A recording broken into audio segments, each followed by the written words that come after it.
Баршаңызға сәлем, менің арнама қош келдіңіздер. Мен бүгін сіздерге құрамы өте қарапайым, оңай әрі жылдам дайындалатын өте дәмді шоколадты печеньелердің рецептісін ұсынатын боламын. Менің арнама тіркелмеген болсаңыздар тіркеліп, видеоны соңына дейін қарап, лайк басып, комментарий жаза отырыңыздар. Видео ұнап жатса, достарыңызбен де бөлісіп қойыңыздар. Бізге қажетті заттар: бір жұмыртқа. Жұмыртқамызды ыдысымызға жарып, үстіне шым-шым тұз қосып, қант немесе қант ұнтағын пайдалансаңыздар да болады. Сұйық май, сары майымды ертіп алып қосып, қантым ерігенше жақсылап араластыратын боламын венчиктің көмегімен. Егер қант ұнтағын пайдалансаңыздар, онда көп араластырудың қажеті жоқ. Бір келкі масса болғанша дейін араластырсаңыздар, сол жеткілікті. Одан кейін үстіне құрғақ заттарымды қосамын. Електен өткізілген ұн, қопсытқыш, разрыхитель және какао ұнтағын.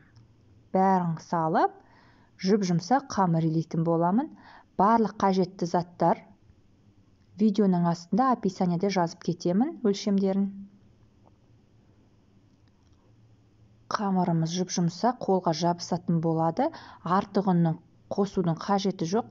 Печеньеміз тығыз болып кетеді. Кішкене илеп жіберсеңіздер, болғаны жабысқақ қамыр болады.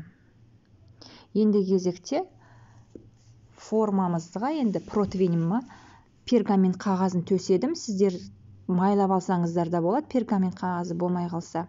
Одан кейін қамырдың шетінен үзіп ала отырып, домалақтап, қатар-қатар қойып шығамыз. Бұл печеньені жасауға форманы да қажет етпейді.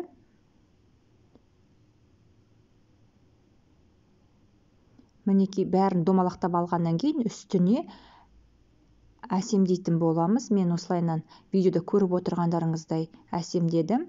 Тіпті вилкамен де әсемдеуге болады. Вилкамен шанышқының көмегімен басып шықсаңыздар да өте әдемі болып шығады.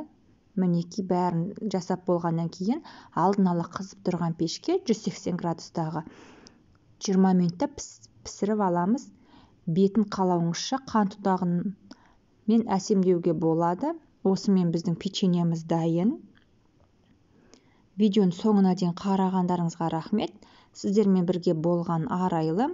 Келесі тәтті дәмді рецепттерде жүздескенше сау болыңыздар.